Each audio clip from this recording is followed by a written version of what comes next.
two.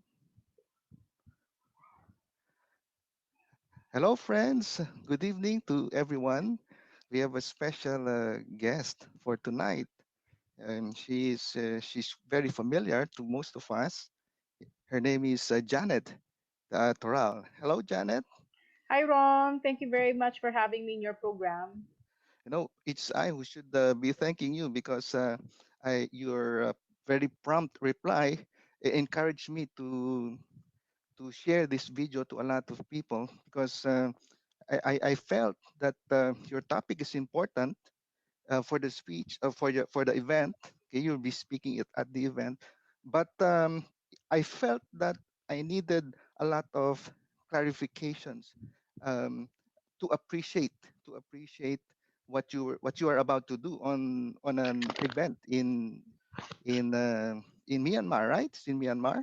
Yeah, kasi Magenta organized an event which is an e-commerce conference in Myanmar. And Mm-hmm, it's my second time to go there to speak, no? And what mm-hmm, makes Myanmar interesting is that it is one of the many countries in the world who still don't have an e-commerce law. mm-hmm, So when they invite participants or speakers like me, the idea there is how can they what insight can they get in formulating their country's e-commerce law. And where I'm coming from would be my experience when we were lobbying for the passage of the e-commerce law, and at the same time, of course, through the years, recognizing what has happened, like nagkaroon na tayo ng cybercrime law, data mm-hmm. privacy, anti-voyeurism, anti-pornography, anti-cybercrime law, among other things. So I guess it's all about encapsulating the lessons learned. Although the advantage of countries like Myanmar only formulating an e-commerce law right now is that they can take advantage of all the lessons learned of various Mm-hmm, countries mm-hmm. when implementing their own e-commerce law. Yung nga Yun, lang, so nakaka-worry nga lang bumiyahe kasi 'di ba, yung oo nga. ENCOV kaya nagtatanong-tanong na nga ako kung pwede ba kami mag-video conference on a Ayun. worst case scenario kasi um yung secondary spread ngayon ng ENCOV medyo Mhm, nagkakaroon na ng record eh. So there's a lot of concern on that right now. mhm. Kaya kaya I think I will eventually decide hanggang last minute magde-decide talaga ako kung magla-live appearance ako o magvi-video con appearance na lang ako. Ayun, oo. Now, friends, you've more or less heard an overview of what we are about to do tonight. Kasi, Janet, I'd like to do four things, okay, for Mm. tonight. The first is I'd like to know more about your work.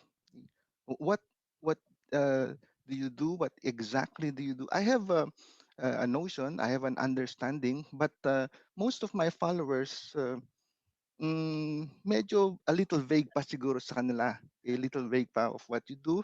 And the second thing I'd like to discuss would be what is the event that you are going to be speaking to? Okay?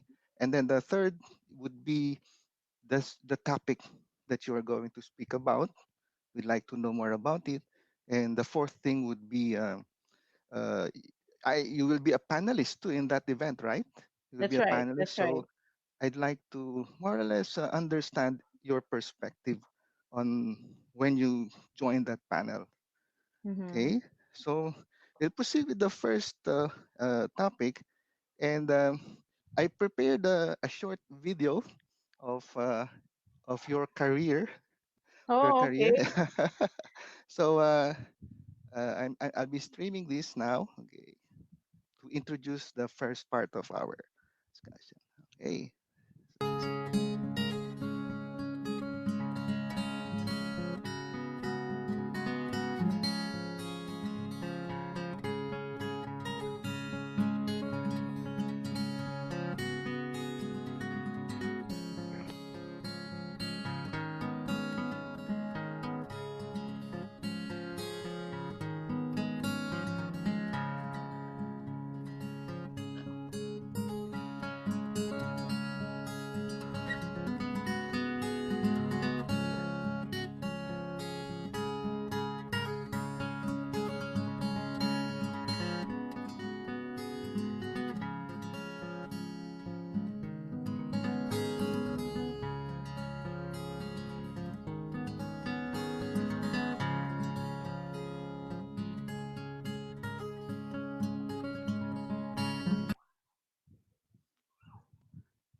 Okay, so Janet, so that was a short video of I got your photos from your FB page about Thank you. your and so maybe the first thing I really would like to know is this one. You are an e-commerce, okay, e-commerce digital marketing, branding, leadership, guide, trainer, coach. Okay? This is what I saw in your FB page. So, could you please clarify some of the details here? Like, for example, leadership, guide, trainer, quite familiar, but e-commerce in general. Uh, what is e-commerce in from your perspective? E-commerce from the context of the Philippine E-commerce Law or RA 8792 is all forms of electronic transaction, whether it comes in the form of commercial and non-commercial matter, no? Mm-hmm. And in my case, I have a website called digitalfilipino.com. So Mm-hmm. I started that website back in 1999, and I use it as a platform to educate people about e-commerce. I Mm-hmm. was part of an organization called the Philippine Internet Commerce Society that I co-founded back in 1997, and we lobbied for the passage of the Philippine e-commerce law at that time. And Mm-hmm. at the moment, I also teach e-commerce. We have a certified e-commerce specialist program, certified e-commerce entrepreneur, and certified e-commerce professional. That's where we teach e-commerce and digital marketing, and I also rolled out e-commerce training programs with in partnership with other government agencies and private sector, teaching people how to do e-commerce. Let's say if somebody were to announce, "Oh, I'm selling something on Facebook," is she engaged in e-commerce? Technique, yes. As long as there's electronic communication and there's a transaction involved, no? There's meeting of the minds. Mm-hmm. Then that is e-commerce already. Of course, sabi ko nga kanina, it can be in the form of commercial and non-commercial. That is why the e-commerce law paved the way for electronic documents to be admissible as evidence in court. Pag sinabi natin non-commercial, for example, Rom, may nanira sa'yo online, Mm-hmm. inaway-away ka sa FB, gusto mo siyang i-demanda for libel, yung paggamit mo ng FB post niya as evidence was paved way because of the e-commerce law, because it recognized all forms of electronic documents as evidence, whether it's for commerce or non-commerce. Let's say in my case, for example, I usually buy plants sa Mm. FB. There are a lot of sellers of plants, Mm-hmm. and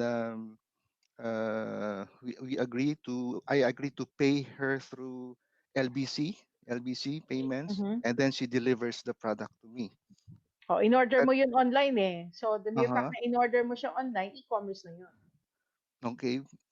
As long We as long as there is a meeting of the minds. So, technically, Mhm. nagkaroon na kayo ng tinatawag na electronic contract. Mm. And then another friend of mine, she's doing some business. She announces that she is selling these products. Okay? And then they meet up to collect. She will collect. Mm. They meet up and then she will purchase the products and then they will Mm-mm. meet up again to deliver the product. Oh, Is that as long as nagkaroon ng involvement yung online, e-commerce siya. So maganda example diyan yung Grab. No, you mm-hmm, downloaded the Grab app and then nag-book ka ng ride and then nagpahatid ka. Nung hinatid ka, saka mo binayaran yung driver. Pero the mere fact na binook mo yung ride online through the app, that's already e-commerce. Kaya a lot of people mm-hmm, are actually doing e-commerce now without them knowing it. mm-hmm, I see. So And like then you, for mhm, example, you have this program, you invited a guest, so mhm, nagkaroon tayo ng meeting, nangyari to. So technically, tayong dalawa, nagkaroon na tayo ng e-commerce transaction by agreeing mhm, to do this program. I see. And what about the digital marketing? What is digital marketing? Digital marketing, like how you do it, you promote your endeavors online, whether in the Mhm, form of educating or whether in the form of letting people know what choices they have or or letting people know about the products and services that they can purchase or programs that they can watch. So all of these promotions and outreach efforts are referred to as digital marketing, including what do you work on so that you can be seen on search results. Mhm. And when we talk about branding, what is Um, branding naman? branding is how you position yourself online, no? Mhm. So like in your case, how you call yourself. So in your case, you're branding yourself under the Philippine corporate address book page. So for Mhm. me, branding for me can be about positioning myself as a guide, trainer, and coach in the area of e-commerce, digital marketing, branding, and leadership. I see. Okay. And then, by the way, for our viewers, if you wish to participate live, I sent a link if you would like to participate live. You may want to ask Janet some questions live. Okay. Mm-hmm, Now, Janet, the second thing I'd like to discuss is the event that you are going to. Okay. mm-hmm, So before we go to the discussion, I'd like to show a video. It's basically a slideshow, okay, about mm-hmm, the event.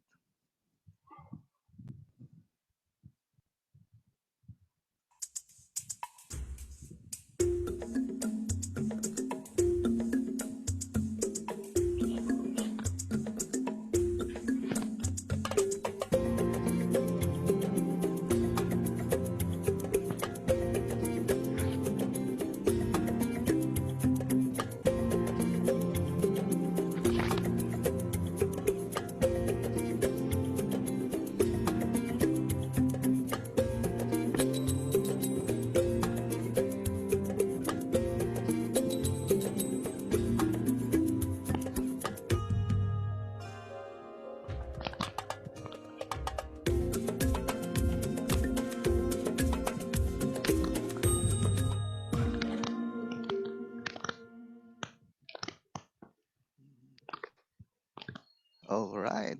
Okay, so Janet, this the event is called the third emerging Asia e-commerce line mile logistics summit. So what what are these details? First, you mentioned yung last mile. What is last last mile, mile yung logistics? delivery it's the delivery to the person, making the product reach the person. Uh-huh. Oh, making the So this event is organized by Magenta Global. It is a company uh-huh. based in Singapore. I see. Why is it called last mile? Oh, yun ang term na ginagamit nila eh. So, yung making the products reach the person. So, last mile na siya hanggang sa makaabot na sa tao. Is this also being used in the Philippines? I mean, Yes, yes, yes. uh, Ginagamit din siya.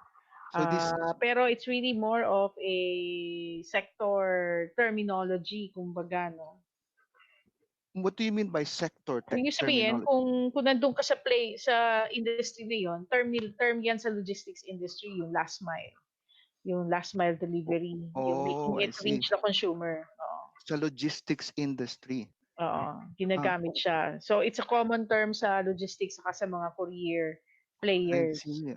What if you're not in the logistics industry, but Well, technically, we just call it delivery. yes, Oh, I delivery. I Kaya see. lang So syempre conference eh, kaya siguro medyo pang friendly ng term, di ba? I see. Okay. And it highlights emerging Asia. Why does it Kasi highlight the syempre, emerging Asia? they call it kasi since yung mga countries like Myanmar, mga developing pa lang sila, yung para may mga, di ba, like right now, when you look at the latest report by VR Social, parang Mhm, 55% pa lang ng people all over the world are connected to the internet. So marami pa rin mga countries na hindi pa rin nakaka-penetrate ang e-commerce sa kanila. mhm, So, pag sinabi nating emerging, ito yung mga countries na parang ngayon pa lang sila nagsisimula na mag-take advantage ng e-commerce and online, which includes the Philippines. which includes Myanmar. Myanmar only, or Oh, hindi kasi itong event kasi na to parang mga developing countries eh. So you're talking about uh, Myanmar, Cambodia, yung Uh-huh. mga yung mga emerging countries pa. I see. I see. Okay. So more of you're assisting Bali these that event, countries, no? yeah, that event is really focused on those countries. Kaya nga, when I got invited there, I took an interest kasi syempre, it's different for them connecting now kasi they're connecting in an environment na Mm-hmm. very dynamic na. I mean, in comparison to us when we connected 20 years ago, there's a lot of difference with what the internet was back in 1994, 1995. So kung ano yung experience natin noong 1994, 1995, ngayon pa lang nila ginagawa yun. Mm-hmm. I see. O kaya So, parang siguro mm-hmm. puwede mo naman masabing 5 years na sila, biglang biglaan sa kanila, biglang nandiyan na lahat ng technology. So, they're adjusting with everything that is happening. Mm-hmm. Does it mean yung Philippines is has already emerged Oo in the naman, oo. emerged na I mean, tayo? when you look at where the top social media user in the world, 'di ba? Mm-hmm. In comparison to other countries, we spend the most time online, using social media and one of the heaviest users of the internet. Mm-hmm. So, definitely, kahit paano advance na tayo. Although, syempre, in comparison to the sales revenue that is happening online, a lot of it is unrecorded kasi hindi naman lahat nangyayari through direct platforms. A lot of the negotiations, purchasing are happening offline at maraming hindi nakaka-capture na transactions. For example, sa real estate industry, maraming nagsasara ng mga deal, nag-i-scouting, naghahanap ng kotse, naghahanap ng real estate online, pero hindi naman nare-record yun eh. Mm-hmm. So Kaya maraming na nangyayari. how would you assess yung the level of e-commerce in the Philippines? When you look at the e-commerce performance ng Philippines, more than half of Filipino internet users are already buying products online. Yun yung recorded ng VR social, no? And I think that only shows how much we have grown. Kaya nga malakas na yung mga sites kagaya ng Lazada, Shopee, and then you now have applications like Grab, Foodpanda, no? At mga iba pang mga platforms na talagang ginagamit na ng mga Pilipino. Mm-hmm. So I guess that says a lot as to how active we are na. And of course, the travel industry has also greatly benefited from this movement. But with the recent nga na nangyayari, medyo affected siya. Pero it also means na yung e-commerce natin will also grow in the areas of services, yung mga freelancing, work from home, no? At ito, mga content publishers na kagaya sa'yo, Mm-hmm. marami na ngayon nasa influencer marketing sector trying Mm-hmm. to monetize their content, no, through YouTube vlogging, among other things. So all of these are manifestation of growth pagdating sa e-commerce. Mm-hmm. And this is a summit. This event is a summit. Why a summit? Why not Uh, a conference? Why not? well, I cannot answer that kasi yung organizer mas nakakaalam kung bakit summit ang tinawag nila. Pero Mhm, normally kasi pag sinabi kasi nating summit, it's a gathering eh, 'di ba? Para ba people come together. So I guess because majority of the speakers are coming from different countries, kaya summit siya. mhm. All right. And then the third would be okay. Now we go to your topic now. Okay, Mm. your topic is about adopting a new model for e-commerce law. Okay, and I think yeah, mhm, I think siguro to summarize lang what I will be discussing there. Kasi like in the Philippines, na nangyari kasi sa atin when we created our e-commerce law, nag-focus muna tayo doon sa basic na e-commerce law, which is recognition ng electronic documents as evidence and mhm, shall not be denied legal admissibility because it is in electronic form. mhm, Recognition ng digital signatures for recognition of individuals in a transaction. And the recognition ng hacking or cracking as a crime. No? Yun yung mhm, basic premise under the e-commerce law. And then later on, nagkaroon tayo ng data privacy law that recognizes the right of individuals to protect their personal information and the responsibilities of people collecting information insofar as how the info of people can be used, no? And mhm, then later on, nagkaroon din tayo ng mga laws kagaya ng voyeurism, yung hindi ka pwedeng basta mag-shoot ng video ng tao o o gamitin yung content ng iba ng patago ng walang consent, no? Mhm. It's a violation of privacy, although the data privacy law already covers that also. Ang interesting sa data privacy law, meron tayong pwede kang protected yung privacy mo kahit patay ka na, no? Pwedeng Mhm. yung air mo, yung designated air mo, pwede niyang i-protect yung privacy mo. Um, And then nagkaroon din tayo ng yung anti-cybercrime law. So that basically penalizes different forms of cybercrime law. So when we talk about adopting a new model law for an e-commerce law, yung mga bago ngayon na players na ngayon pa lang magkakaroon ng policy, pwede nilang pagsamasamahin to in one law na capturing yung basic elements pero at the same time um, leave enough room for customization. Like for example, ito yung default na nasa law, pero if the Supreme Court will issue rules, then yung rules ng Supreme Court ang magpe-prevail. That way, kung merong mga changes, hindi yung punta tayo ng punta ng Congress para mag-appeal ng changes because matagal gawin yun eh. Hindi naman basta-basta nag-approve ng changes ang Congress. Mhm. And then meron din tayo mga tinatawag na international treaties na pinupush ng United Nations and encouraging countries to become member signatories. So yung mga bagong mag-a-adapt ng e-commerce law pa lang ngayon, pwede lang gawin na yung mga laws nila mag-a-adapt na dun sa mga treaties na yon like yung Electronic Communication Convention, yung international contracts para ang hirap kasi kung halimbawa mag-e-commerce transaction tayo, biglang iba ang batas sa country mo, iba yung batas sa country ko. So kanino yung magpe-prevail? So pwedeng yung international trade component, pwede na rin siyang ma-integrate na sa mga bagong laws na pwede pang i-craft. Mhm. So those are some of the things that can be considered when adopting a new model for an e-commerce law, including na rin yung pagre-recognize ng online dispute resolution para kung may mga problema yung mga consumers, yung mga buyers and sellers in a transaction. Ang nangyayari kasi ngayon, basta sinasubmit lang siya sa isang consumer protection agency, pwede ka Mhm. naman magkaroon ng online dispute resolution na unit. I-identify mo talaga siya sa law, bigyan mo siya ng budget para kung merong mga magta-transact right from the start, pwedeng yun na magko-cover sa kanila para protected both yung merchant at yung seller. Am I correct to understand that the Philippines has adopted this new model? Um, Hindi pa lahat, no? Kasi may Mhm. mga conventions tayo na kahit na signatory tayo, kailangan siyang i-ratify ng Senate Mhm. para magkaroon siya ng legal effect for international contracts. Although I guess kaya tayo hindi pa nagmamadali kasi yung international trade kasi natin we're more of an importer rather than an exporter.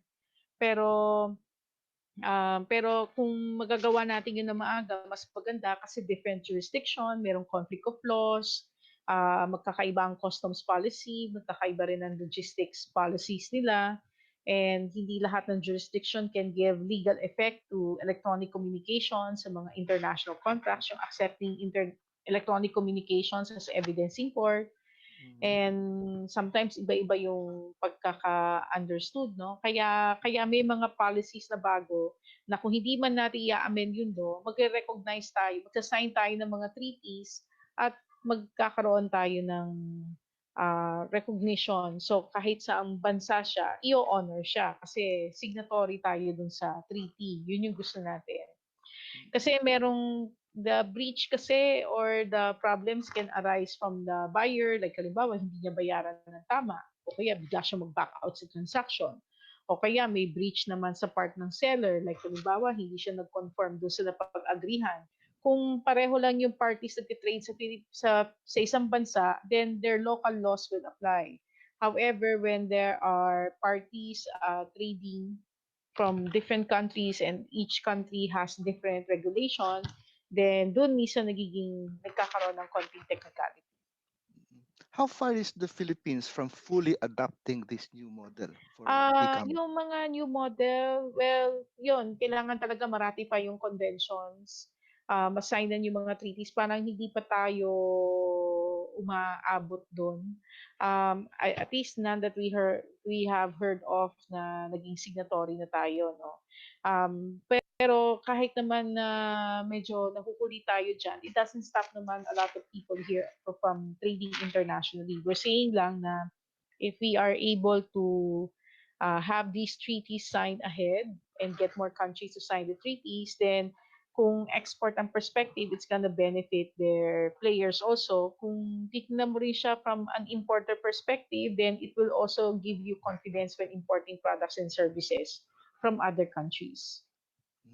All right. And then lastly, in our agenda, this is you will be a panelist in this. How can policymakers, industry, and other stakeholders work together to deliver the right conditions to drive e-commerce? So, Um, mhm, yeah, kaya sinasabi natin na normally we we really need to, for countries who would like to make e-commerce grow in their respective economies, malaking bagay yung meron silang e-commerce roadmap. Kasi yung e-commerce roadmap is like a blueprint na nagka-agree yung mga parties involved kung paano sila gagalaw insofar as e-commerce is concerned, like how will they improve their infrastructure, how will they educate their MSMEs para makapag-trade sila online, how will they protect the buyers in their respective economies para hindi sila maloloko, how will they enable the environment para bumaba yung cost of doing online payments and making online logistics possible at a lower cost also. At ganun na rin, no, when it comes to importing and exporting, reducing the barriers to foster international trade through e-commerce and protect and ensuring that there are policies in place para yung mga products and services na binebenta online safe din sa mga tao. At kung magkakaroon ng mga problems, meron tayong process to facilitate these disputes. At ganun din, kung merong mga wrongful elements, mahuhuli sila. And ma and of course to make all of these in an uptrend stream, so kailangan continuous din yung education, how can we introduce e-commerce, digital marketing, and all of these related technologies to the young people so that yung mga future generation ng users, sila yung magsiset kasi ng pate kung saan pupunta ang e-commerce, no? Dahil para naman sa kanila talaga yan. And mhm. ano pa ba? I think yun yung pinaka-essence. And then at the same time, mobilizing the government and the private sector, having regular dialogue, always ensuring that we are on the same trajectory or on the same direction para yung government din, gusto rin natin, magkaroon siya ng capacity to accept electronic payment and render or deliver the services to the public also electronically para mabawasan yung red tape and bureaucracy.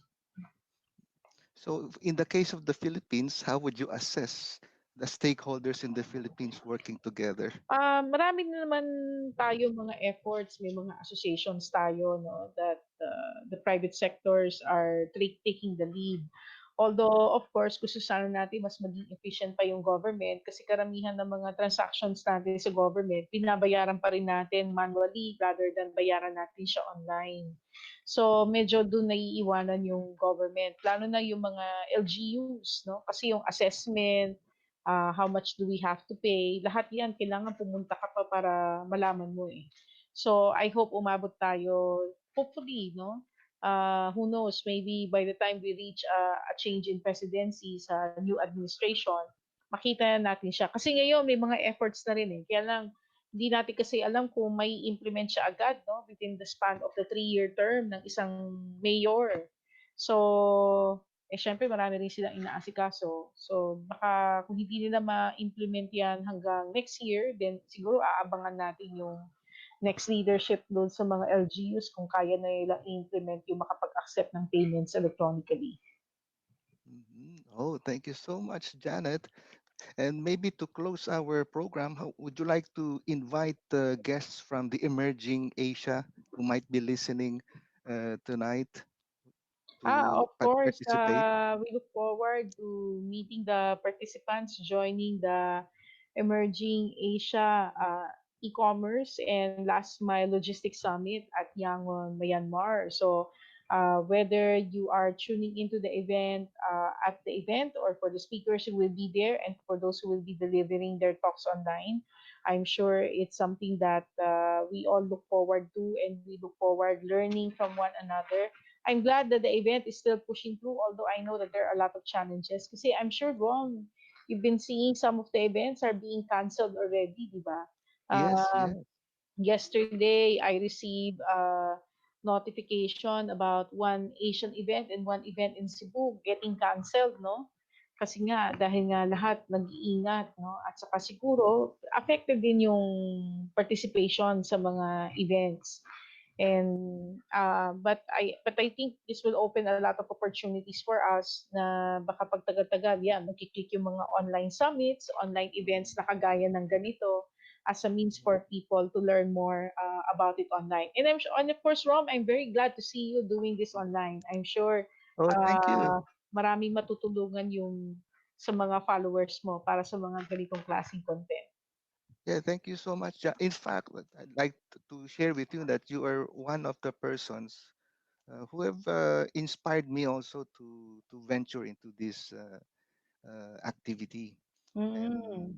And that's why when I learned about this speech, I thought it would be a good opportunity for us to to engage our followers using Mm. this media. Pero ikaw, Rom, di ba you also buy products and services online? Ano yung nagiging challenges mo sa pagbili online? O ganito, na nagpa-publish ka ng content online. Um, uh, Technology. I think yung technology. I need to learn the technology. Okay, but Mm. pero when you mentioned yung buying, may fear ako. I have this fear of buying online because I've tried it. Uh, the products did not arrive, were not Ah, delivered. o kaya Okay, kailangan and sa'yo COD muna. Or you're more into purchase of services, yung mga web hosting, yung doon ka gumagastos. yeah, Yan. software, ganyan. Oh. Ayan, But there oo. was a time ng plants. I bought a lot of plants. And So then online. yung books, I bought a lot of books. Some arrived, some did not. Oo. And Kaya then nga. yung sa LBC type of I lost some money because I paid but I wasn't able to receive the product. And then Mm. yeah, Yeah, but may I'm mga not bad experience, ah. yeah, but I'm not discouraged. In Mm. fact, I tried exploring PayPal. Mhm, You mhm. know, I was able to receive some money. Mhm, Okay, mhm. not only to buy but to receive. We had a fundraising, Mhm. so that was an experience. Mhm. But it's still not consistent. I still would Mm. like to be more active in it. And then Oo. I have some friends, kasi a lot of friends who would like to engage, but in this selling activity, but they don't know how. That's why Hmm. when I approach you, that is what I have in mind. Pero Small, ikaw, do you plan to venture into e-commerce this year yourself? right now I'm just into communication, online Okay. broadcasting. In the meantime, so Oo. I have not monetized this. Not yet. Not It's at like least not yet. Oo. but not yet. I'm open to Oo. it. I think ang challenge kasi, no, maski sa YouTube kasi, kahit na maka 1,000 subscribers ka, pag hindi mo na-hit yung number of minutes, di ba? Maski sa Facebook, pag hindi mo na-hit yung number of minutes, parang hindi ka makakapag-monetize. Kaya, in my case, I find platforms like Patreon Hmm. to be very helpful. Kasi, have you encountered Patreon? Not yet. Not what is Patreon? Patreon is a platform where you can, let's say you have an advocacy, meron kang mga gustong gawin na project, so you can ask people to Hmm. pledge to support your advocacy. So halimbawa, Hmm. kagaya nito, this program of yours is an advocacy, right? So Hmm. you can encourage followers to support you in this advocacy by supporting your Patreon page. Parang funding mo siya. Para hindi ka Hmm. umaasa sa advertisers, you're encouraging the community to support you. I see. So, Oh, thank sa you akin, for that. ginagawa ko siya sa mga content ko. Meron akong Patreon na page. I'll share it to you para makita mo siya. Oh, sige. Thank you so much. Okay. So, so good luck. Janet, for your speaking engagements in Myanmar. Okay? Maraming salamat. And and to all our guests, thank you for tuning in. So Janet, Yes. thank you for spending time Thank with you very me much today. to the viewers of Philippine Corporate Address Book. And thank you very much for watching this session. Oh, okay, we're signing off now. Bye. Thank you.